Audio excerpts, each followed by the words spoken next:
I talked to Franz de Waal 2 weeks ago. He's the world's greatest living primatologist, perhaps.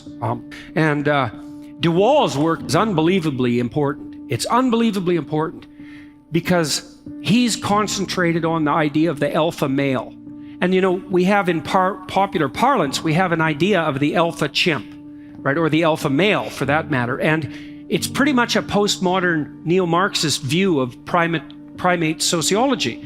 And that is that the biggest, ugliest, meanest male dominates by brute force. And so now he's at the top of the pyramid. And so the implicit claim there from the biologists is that power, those who express power most effectively, power being the ability to compel, those who express power most effectively will dominate the pyramid of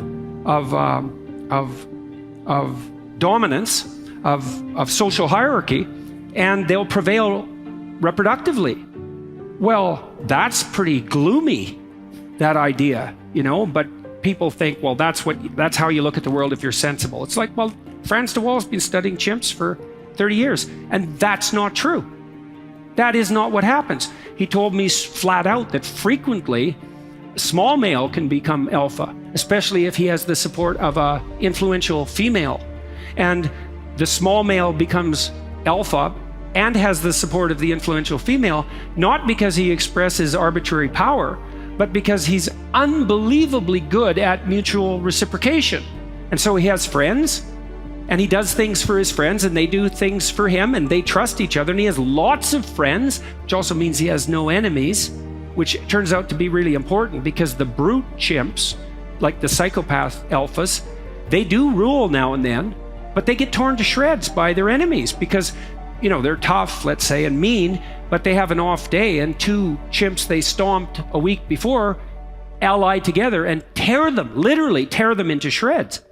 And so the psychopath chimp types who use power to attain dominance have very short rules and end in a very bloody way. And so de Waal has pointed out, like Piaget did among children, that power is an unstable ethic upon which to base a social hierarchy, even for chimps.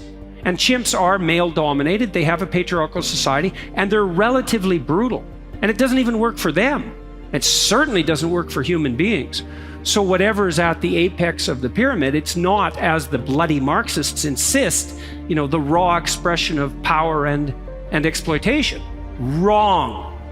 Wrong. Not the case. Doesn't even work in nature. Doesn't work for rats. Doesn't work for chimpanzees. Certainly doesn't work for people. And then there is a kind of natural ethic that emerges out of that, right? Because with rats and with chimps and other social animals, it varies to some degree from species to species, there's the necessity for something like mutual reciprocity as the basis for successful social organization.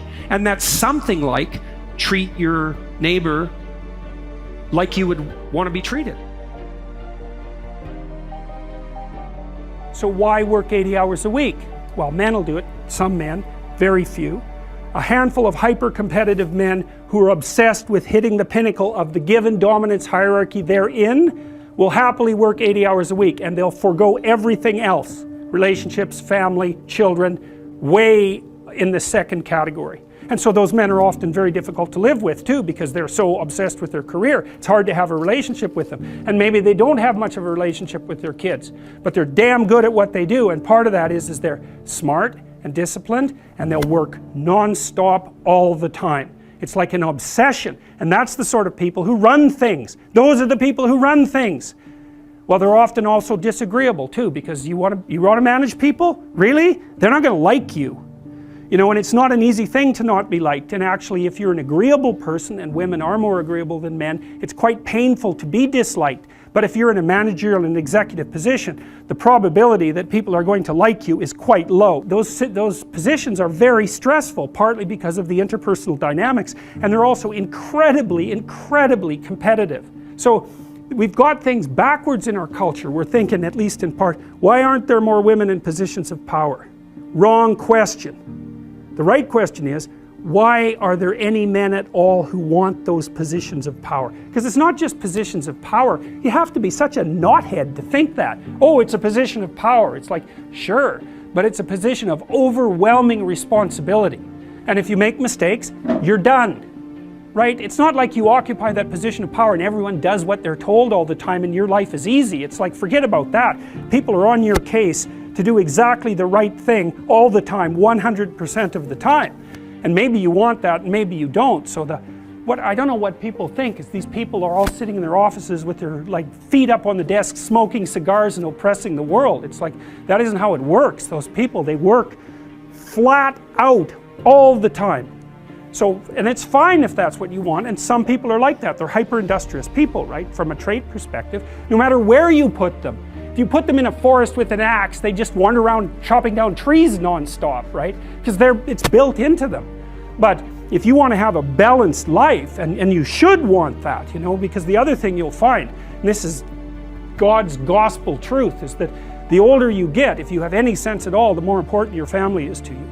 Like the utility of your career, maybe that peaks around 35 or 40 and it starts to decline pretty rapidly after that. And what happens, if you're fortunate, you have someone in your life that you love, that you've woven yourself together with, and you have some kids so that you have something to do from the time you're 50 till the time you're 80. And so it's a real mistake. It's a barren future without children, man, I can tell you that. It's a real mistake. And so we do a terrible job of say, putting that image forward and saying, well, yeah, now, you know, because women have access to the birth control pill now and can compete in the same domains as men, roughly speaking, there is a real practical problem here. It's partly an economic problem now, because when I was roughly your age, it was still possible for a one-income family to exist. Well, you know that wages have been flat, except in the upper 1% since 1973. Why? Well, it's easy. What happens when you double the labor force? What happens? You have the value of labor. So now we're in a situation where it takes two people to make as much as one did before. So we went from a situation where women's career opportunities were relatively limited to where they were relatively unlimited and there were two incomes, to where, and so women could work, to a situation where women have to work and they only make half as much as they would have otherwise. And now we're going to go into a situation, this is the next step, whereas women will work because men won't.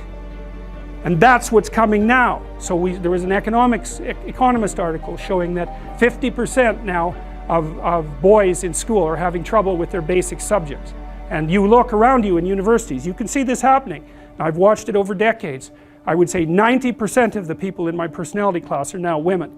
There won't be a damn man left in university in 10 years, except in the STEM fields. And it's a complete bloody catastrophe.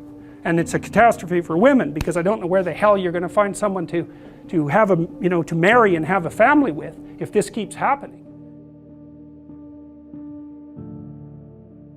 You know, you watch all those rom-coms where there's always kind of a beta male guy who's being real friendly and always failing miserably with the women because basically he's lying to himself and to them.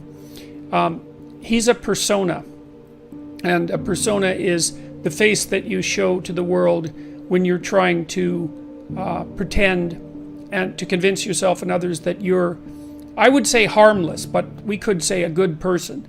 But a good person isn't harmless. A good person is capable of, well, maybe a good person is capable of anything, but is willing to hold that in abeyance.